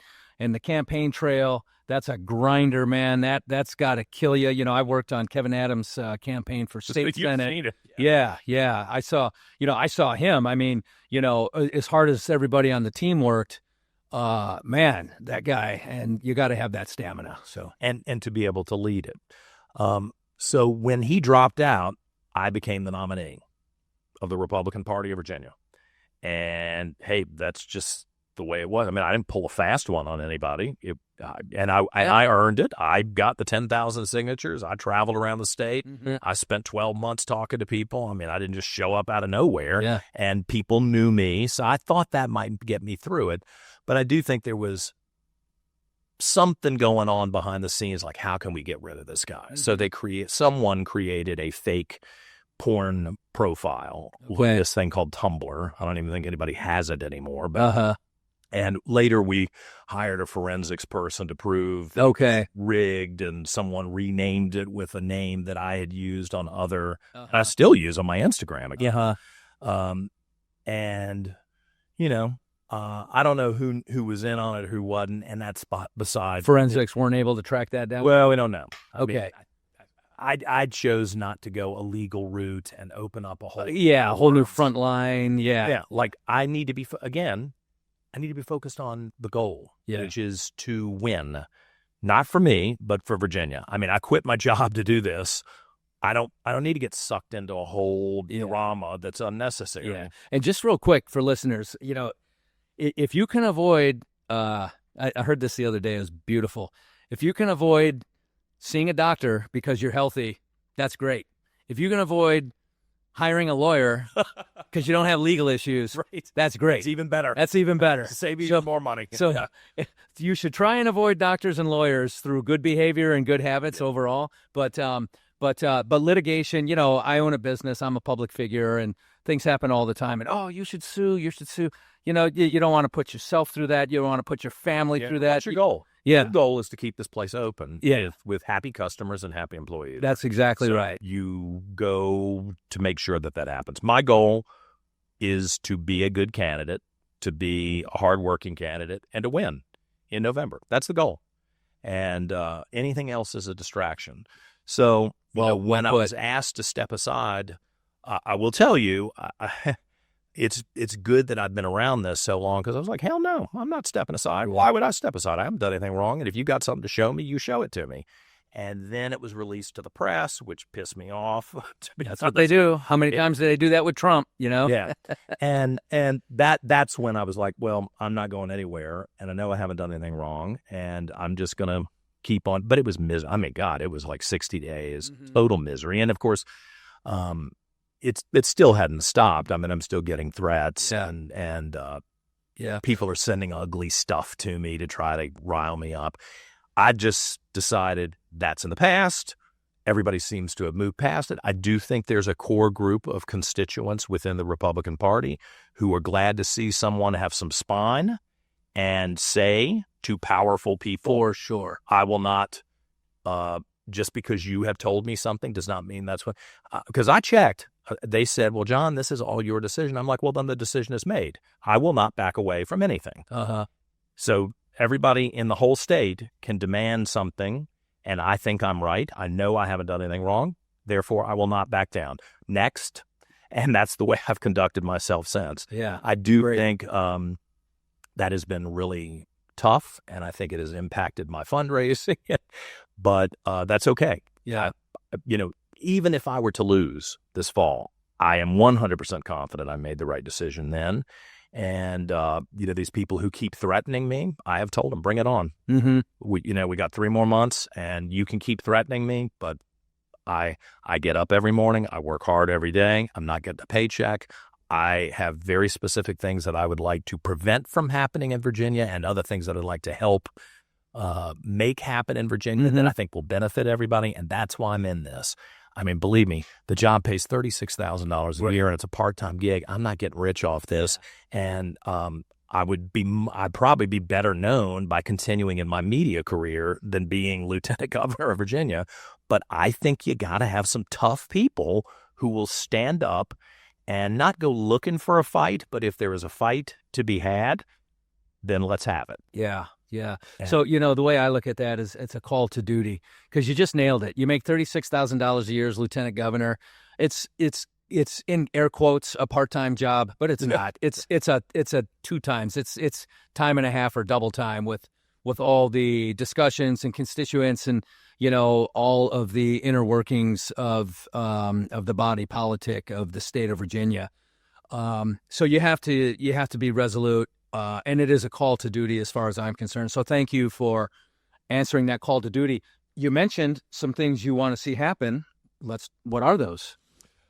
I think business and jobs are key for everybody. White, black, young, old, gay, straight, male, female. You want to be able to support yourself. And Virginia has been pretty good. It's got a robust economic ecosystem. Northern Virginia certainly is pretty robust. Central Virginia is pretty solid. Down here in Virginia Beach, got a pretty good economy. You've got, you got the tourist industry, plus you've had some other industry. You got the Navy here. You've got, other military bases that support a lot of people here. South Side and Southwest Virginia have struggled since coal went away. And I know several governors have worked very diligently to bring new industry to Virginia, to bring companies that wanted to expand that would bring jobs for, especially for folks who don't have a lot of options at the moment. Not a knock on them. Nothing negative about them. Sure. It's the reality of coal. The coal industry is a great example in the western part of Virginia. Is there anything in the western part of Virginia that's? There are still companies that employ people, but in my dad's hometown of Emporia, there was a company that just shut down. 450 jobs gone, boom, like that. Well, it's going to be hard to replicate those jobs. It's not. There's nobody waiting in the wings like, oh, we'll hire you. I mean that's a problem. And I want to, having worked at the Chamber of Commerce as director of editorial communications, one of my jobs was to go around the country, and I dealt with, I'm instructed and interacted with. So you worked with the U.S. National Chamber? Yes, yeah, out of D.C. Yeah, we had an event here this morning with the U.S. Chamber. They're pretty cool. Great folks. Yeah, great folks. I would talk to people at Fortune 100 companies, the biggies. And then I would talk to mom and pop startups, people who just come to the United States who are opening, not to be stereotypical, a bodega or a dry cleaner. They all wanted the same thing. They wanted stability, predictability. They wanted a stable workforce. They didn't want surprises because they could plan things out and pinch their pennies in some cases and, make plans to whether they could bring on another 1,000 employees in a different location or whether they couldn't. And the government messes those things up. And I look at Richmond, Virginia, where our state capital is, and I see social justice warriors, primarily from the Democrat Party, making those judgments. They are not business people. Used to be that you had a lot of Democrat lawyers. They are not business people. That's these social justice warriors, they are not business people. That's I think a very, very powerful observation. They're passionate about what they believe in, and I'm not trying to insult somebody. If you feel strongly about something, you certainly have a right to express yourself. But I'm not sure you're the person to be in a leadership role in the General Assembly where you're passing judgment on lots of different issues that are probably outside of the one that drove you to be there. Right? If you're just passionate about one issue, like if I was a gay rights activist, then you should reject me because that ain't enough to go to the state capitol and be a good leader. If I was, I don't know, if I was just an abortion, pro-life activist, that's not enough to go to the Capitol and then deal with tax policy and business policy and criminal justice reform. You need people who have a breadth of experience in their life, and hopefully collectively you have 140 legislators. Amongst the 140, you get some wisdom that congeals around these issues and they make good decisions. But especially in the new polarized society that we live in where it's team jersey time and everybody's really not nice. I mean, I'm partisan. And if you want to get in a fight, I'll get in a fight with you. But I would prefer that we not do that. I'd like to find commonality. That's a gay Republican. I've just told you what my life's been like. I've had one foot in one camp and one foot in the other trying to make life work for myself. I can do this with other people if they want to show up with that mindset of let's find those common points and an informed judgment about what's good and what's bad. But the priority has to be to expand freedom for the individual, to create business opportunity and jobs so that people can employ themselves. When I was on the radio, I talked extensively and repeatedly about the fallacy of the Great Society of the 60s. Great societies do not feed and clothe their population. Great societies create a population that feeds and clothes themselves. Mm-hmm. You hear the difference. Mm-hmm. The individual can take care of themselves in a really great society. They're not looking for the government to hand you something. And that doesn't mean you don't have a social safety net of some kind. For sure. But it has overtaken everything we're doing. Yeah. And you have able-bodied, healthy young people who are collecting Medicare or Medicaid, choosing that over work. Yeah. Because it's available. Yeah. Or just existing and kind of going to the lowest common denominator. I've lost my job twice in my career. We didn't go over that in the resume, and I prefer not to. But I will tell you, it stinks. Yeah. It's terrible. I'm not laughing at anybody because they've lost their job. Alonzo, my partner, he was doged. He spent 10 years working on the nuclear submarine program at the Navy Yard. And I started this campaign on January 27th. About 2 weeks later, he said, "I got to talk to you." Wow. I was like, "Whoa, what's going on?" He's like, "Yeah, I think they're shutting down our program." And I was like, "Well, what does that mean? Did they offer you the buyout? Take the buyout. Take the buyout, because we both can't lose our salaries, right now." So there's a little miracle in that, but I will tell you, we both got a lot of anxiety about what happens when we get to the end of this year. I'm hopeful I will win and I will have this wonderful $36,000 a year job, but that ain't going to cover all the bills. Yeah. He needs to be looking for another job besides just coaching high school football. So I hope when people, if they take the time to give me a shot and listen to me, that they'll hear that I understand what I think they write a lot of Republicans off as not understanding. I'm very empathetic from a personal standpoint with what people are going through. And I want to create a very, very strong economic circumstance in the Commonwealth of Virginia where if you lose your job, whether you're in Bristol on the Tennessee line where things are tough a lot, or whether you're in Arlington and Alexandria where every company in America has got an office, you can probably find a replacement for your job. Now, those are very different regions and circumstances, and I think we need some leadership that's focusing on creating that kind of dynamic economic environment across the state. I think I can probably at least get us continuing down the path that I'll give Glenn Youngkin credit for. We've had some great Republican governors. Georgia Allen was one, Bob McDonnell, Jim Gilmore, Glenn Youngkin.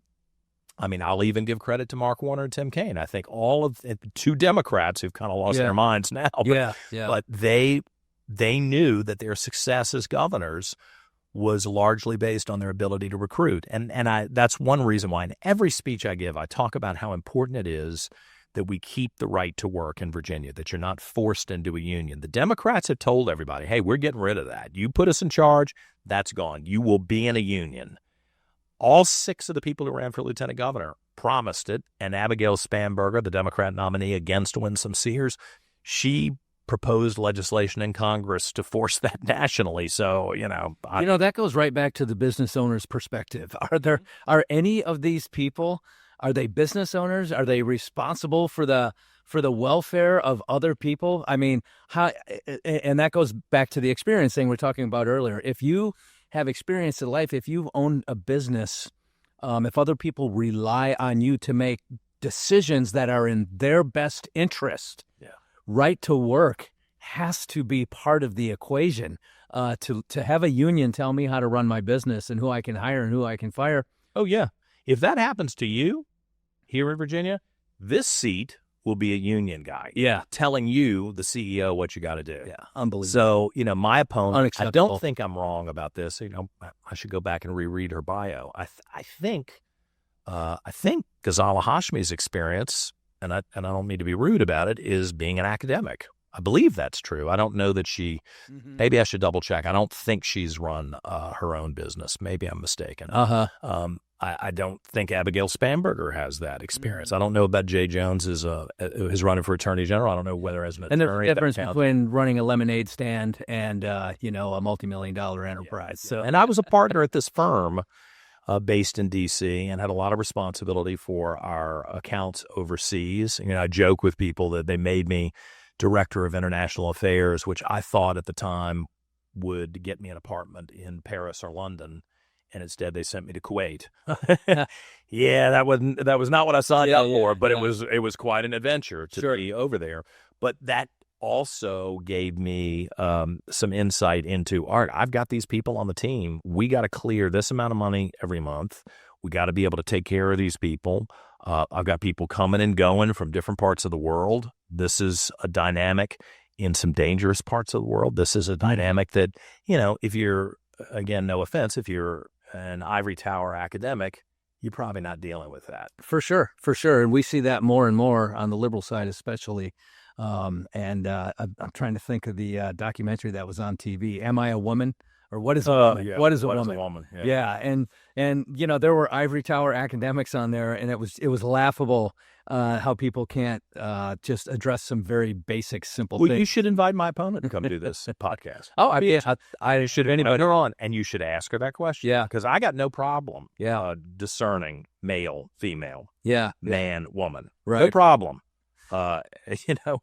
And I think she would have a problem with it. Yeah. And that's concerning. If you're that hung up on some sort of theology, philosophy, that you can't see fact and truth. Every great society, that's been one of the quests of the great societies, is to discern truth. And it's just so puzzling to me that at this moment in our history, in 2025, when everything about mankind is available in your palm, that we're debating things that no one would have debated up until about a decade ago. Right. This is absurd. Silly stuff. This is absurd. And if you're indulging that, you're going to screw up when you're making public policy decisions. You shouldn't indulge foolishness. Say that again. If you're indulging stupidity and foolishness, you're going to make bad public policy decisions. And I think you need to pick leaders who are, again, fair and open-minded, but not indulging things that are just factually not true and are on their face foolish. Yeah, which will lead to poor public policy decisions. Okay, we've been going at it for a couple hours. This is a great discussion, fascinating discussion, and I'm glad you and I got to spend some time, other than the brief moments we've had in the past, to really get to know, well, for the listeners, really, to get to know who John Reid is as a man, as a gay man, as a political figure, and all the other things that you bring to. It's so weird. I never expected this one little element of who I am to be the preeminent issue. I mean, I guess it's history. I've been told, even the Democrats have never fielded a statewide candidate. I'm making history. What does that say right there? Right? Yeah. But it's it is a part of who I am. If you meet Alonzo, I think you'll like Alonzo. He's a very respectable guy. Right now he's coaching high school football. So he is so excited to be off the campaign trail and coaching high school football again for the 8th year. Yeah. I mean, last weekend I said, "Are you excited?" He's like, "Oh, you have no idea." Yeah. I really enjoy driving around with you, but dealing with this politics stuff, it's just one part of who I am, and I really would value Republican voters, especially, trying to carve that out and listen to me and say, if that wasn't an issue, and it's, ultimately it's your decision as to whether it's an issue or not, but if that wasn't an issue, would you feel good about this guy, about John Reid representing you? And I think the answer is yes. And please have a little bit of faith in me. I think I've demonstrated that I'm a solid person, not a perfect person, don't get me wrong, but a solid guy. I am a Christian. I mean, on the radio, I had people say, "Please don't talk about your religion. Please don't talk about your faith." Well, it is important to me. Yeah. It's what I grew up with. It's crazy for people to say, "Please don't talk about this or that." No, and so many of the important decisions we make in life are rooted in what we believe deeply in our heart and our soul, and what we've experienced in life. So it would be disingenuous for me as a political leader or as a media person not to share some of that. And I won't ever turn into being a preacher because that's not what I am. But if it was natural to share it, I would share it. And I always found that interesting. So I'm excited about being the nominee. with whatever asterisk you want to put next to it. And I think I will. I think over the next 3 months, when the attention is pretty intense, I think I'm going to do a good job of representing the beliefs that so many Virginians share. And I hope that I will be able to win over some voters who never thought they would vote Republican. I think Winsom's going to win some voters. Mm-hmm. I mean, here's a black woman from Jamaica. I mean, an immigrant who was lieutenant governor of Virginia in the House of Delegates, ran her own business. A veteran, former Marine. Marine on top of that. Devil dog. Right? I think this is such a different person than what you would stereotypically expect to be leading the Republican ticket. I think there are plenty of people who are going to go, wait a minute, let me take a look at the Republican Party now. And then Jason is Latino. He wasn't selected because of that. It's because he's a great lawyer. Yeah. I've watched in the House of Delegates since he was working with Will Sessom's campaign. Right. Right. He's been around. Yeah, he's got a pedigree. And people have confidence in his judgment. That's right. So I'm hoping that collectively, the three of us, that there's always going to be drama in the political world, but they'll say, "Wow, this is different than what we have seen before from the Republican Party." Let's take a look. Breaks barriers. Breaks barriers and breaks down a lot of the kind of the facade that the Democrats put up. That we are that the Republican Party is anti-gay and anti-black, and we're all a bunch of white racists, and so this really breaks that down. You are seeking the second highest elected office in the state of Virginia. One would consider that a key leadership position. And within that key leadership position, how does John Reid define the word leadership? Well, no, that's been processing in the back of my head while we've been talking.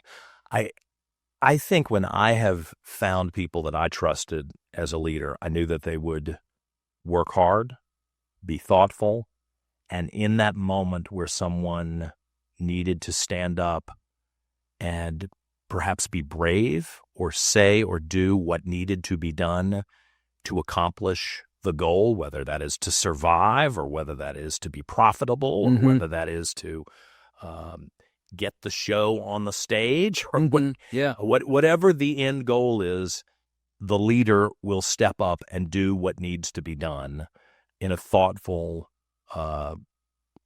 perhaps collaborative or perhaps independent way to achieve the end goal.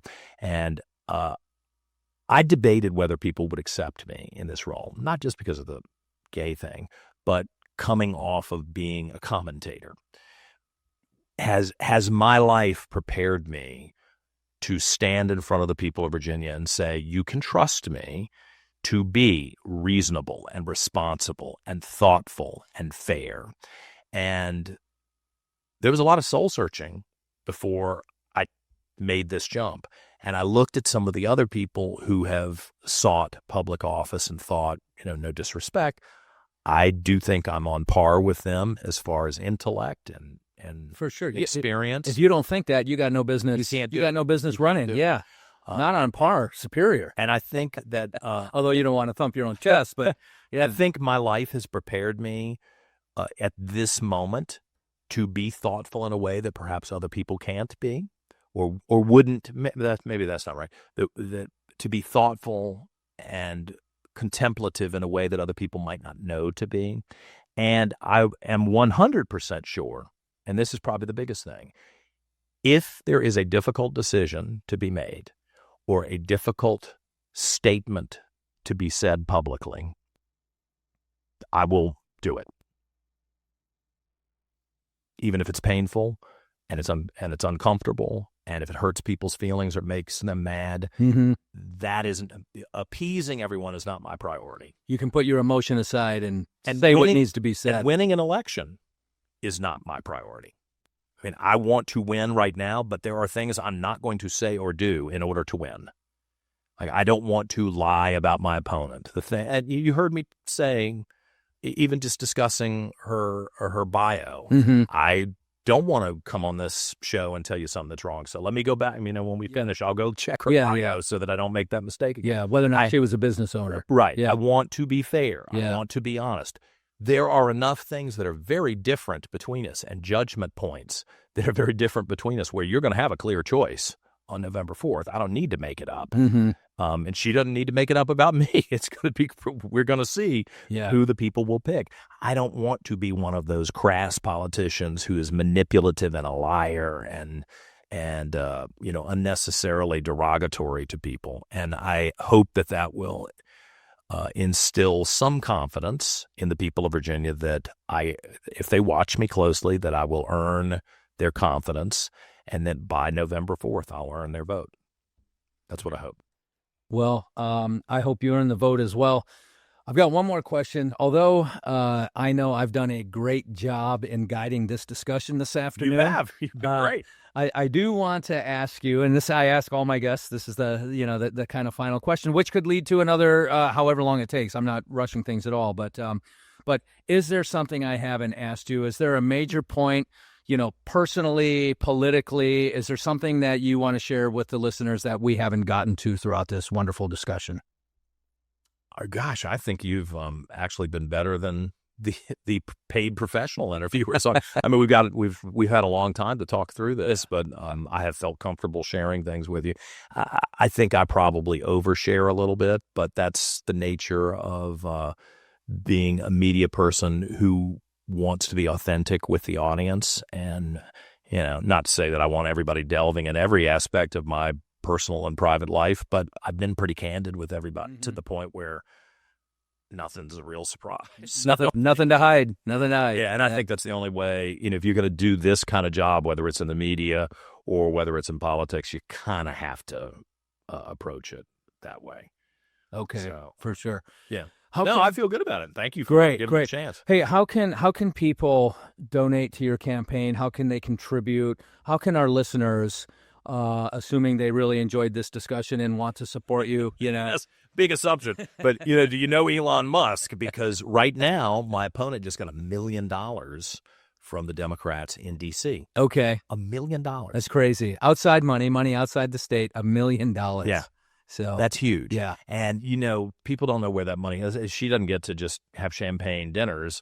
That goes to mailers. That goes to having people who can call the voters and hopefully not tell lies about the opponent. But it'll go to propaganda. Yeah. It'll go to subversive propaganda. Motivate them to vote one way or the other, right? Yeah. I am at a disadvantage right now. So I am trying to raise money to at least be able to compete. I'm hoping she's kind of like Kamala and she'll burn through the money and it won't be very effective. Nothing to show for it. And I will say, and I challenge everybody to go look at my Facebook page, John Reid for Lieutenant Governor, and then check out Ghazala Hashmi's. I think, this isn't really a knock on her because I think I'm working harder than anybody this season.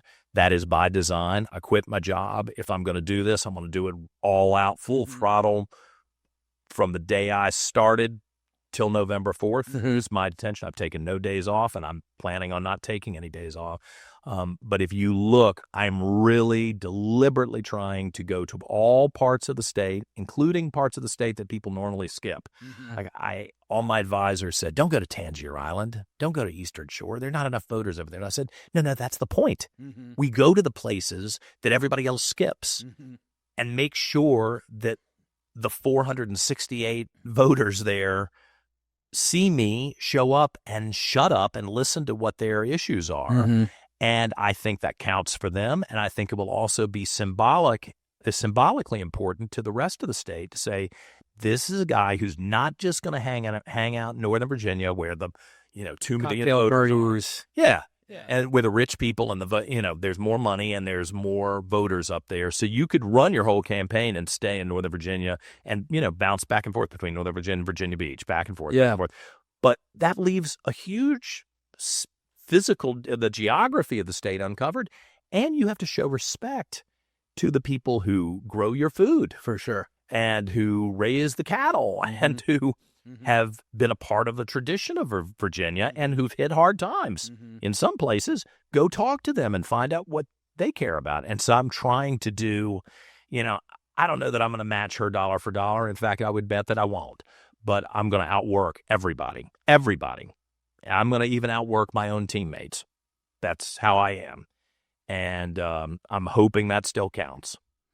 Well said, John. John Reid, thank you so much for coming to the show. Yeah, enjoy. And I wish you the best of luck. Thank you. Folks, please share this discussion with your friends. Let's get it out there. Let's make sure people know who John Reid is. Did I tell you the website? No, please. Website. Yeah, website.